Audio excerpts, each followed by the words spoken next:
Hey everybody, it's Matt and Gypsy the Trail Dog from RideHub here, and on this episode of Trail Physics we're going to be looking at the Dirks Exit Slab, known as Bearly Adequate, here in Squamish. Now everyone I know who's ridden this slab has a story behind it. The first time I ever rolled up to it, I was with a group of really competent riders. We'd just been riding a whole bunch of black, double black features all day, not really batting an eye about anything. We got to the top of this rock move, and one of the guys I was riding with, who is a very, very strong rider, had to take a moment, take 4 or 5 deep breaths, and before he rolled in, he literally had to say to himself, okay, here we go. Let's do this. And seeing him do that was enough to throw me completely off, and I was like, hells no, I'm not riding that today.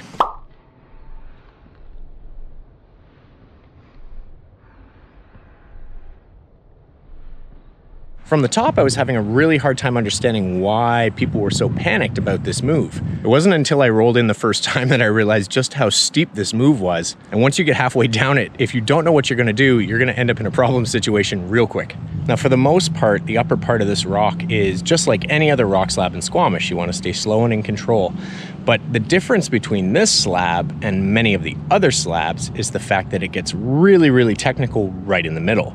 It's in this technical bit that most of the people make their mistake. And if something goes wrong here, it spells disaster for the lower part of this slab. And again, a lot of people don't realize just how steep the opening section of this move is. So the first time they roll in, it tends to take them a little bit by surprise. Now, if you've gotten out of control in the middle bit here, all it's going to do is make you really out of control for this exit section. And it gets way more technical as you get to the bottom. And that's where a lot of people end up getting hurt. There are 3 very important things that are gonna help you ride this in control. The first is really good body position. The second is really advanced brake control. And the third is a perfect line selection. And when we can combine those 3 things, we're able to ride this rock safely and in control.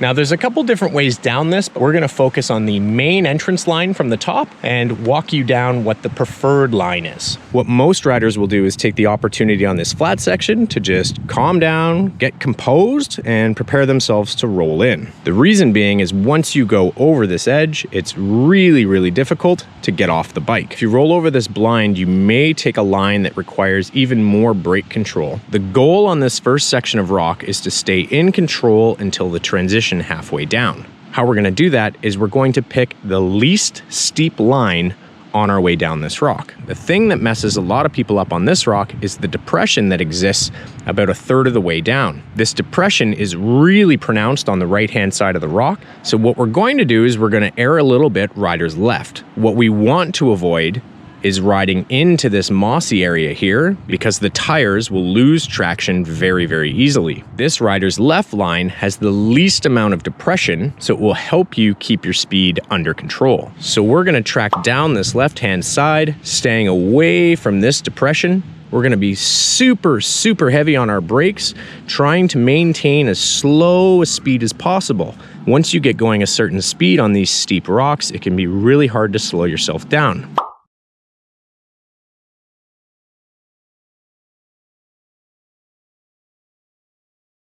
We're almost 2/3 of a way down the rock when we see this fissure. We're gonna continue staying on the brakes, but at this point, we're gonna start aligning ourselves for the next move. The reason this is so important is because this rock has a camber off to the right-hand side. If you're not thinking about where you're going at this point, the bike will naturally start pulling you off to the right, and if you are too far off to the right, it limits your line selection on the transition to the lower portion of the rock. So we're gonna aim to stay a little bit high on the left-hand side to stay off of this camber.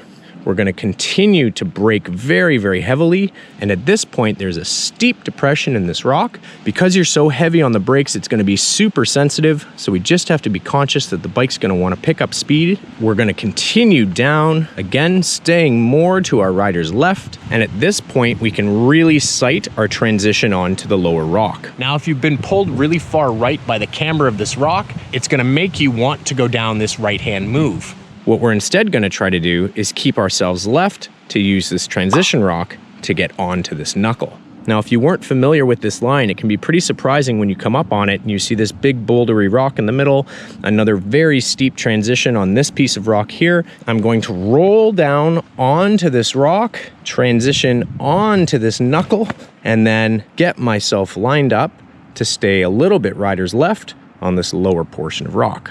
Because you've been super heavy on the brakes, you actually have to allow the bike to roll down this rock. And this is sometimes where people make a big mistake. This transition here is really the crux of this move. People will sometimes be too heavy on the brakes when they try to roll down this. They'll end up parking the front tire and they flip over the handlebars. A friend of mine named Ball did that a little while ago. And let's just say if you're squeamish, you should probably turn away from the screen now.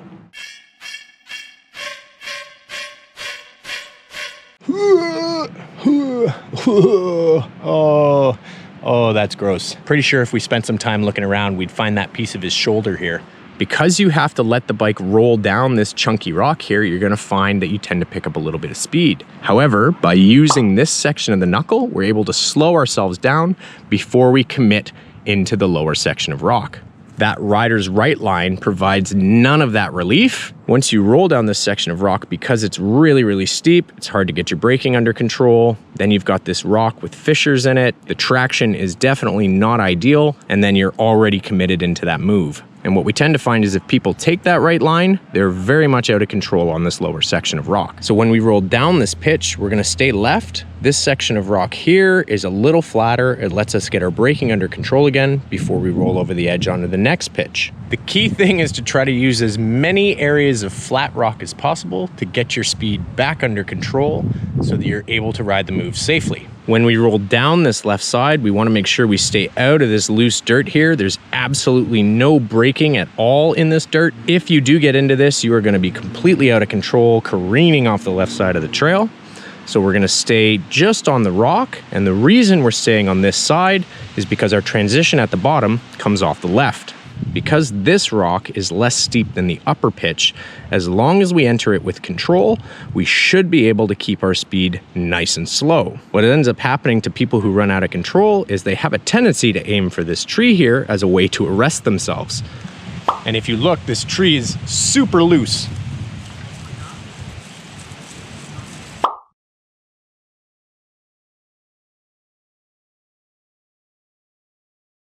Now, as you approach this point of the slab, if you don't know where you're going, your eyes naturally look forward. They see all these transition rocks here, and they see a big gap here, and your brain will tend to want to pull you to the right. The smoothest transition on this lower section is actually on the left.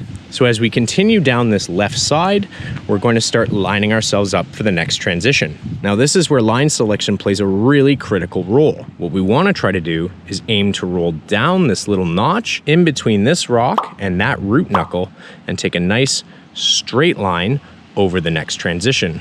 This roll down is very steep. You will pick up your speed. This line through the middle sets you up really, really well for the next transition.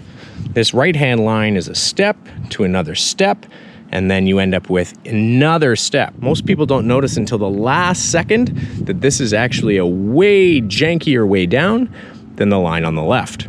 If you're out of control at this point, this is going to escalate really quickly, and you'll likely go over the bars on the next transition. If you look on this rider's right line, it goes from very chunky rock to a very steep roll-in. There's no opportunity to brake in between them, so you get going really, really fast, and this roll is pretty big and pretty steep. It also has a tendency to shoot you across this rock and into these bushes. So as you can see, this rider's left line, you can roll down this rock, avoid this root, and this gives you a nice flat area to get your braking back under control before you have to roll down the next transition. So again, take advantage of the flat sections of trail to keep your speed under control. Once we roll down this move, we'll usually stop here and thank our lucky stars we're still alive.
Now, I just did 4 runs of this consecutively, and on this 4th run, my brakes faded so bad, it was actually very, very hard to keep the bike under control. Really off-putting. I just gotta let the bike cool off in between each run and make sure the brakes get back to their optimum condition before I drop in.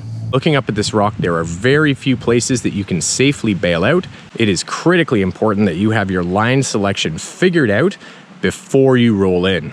And there you have it. That's the Bearly Adequate rock. Thanks again for joining us on this episode of Trail Physics with RideHub. If you could do us a favor, please subscribe. It really helps us continue making this content. Now get outside and go ride your bike.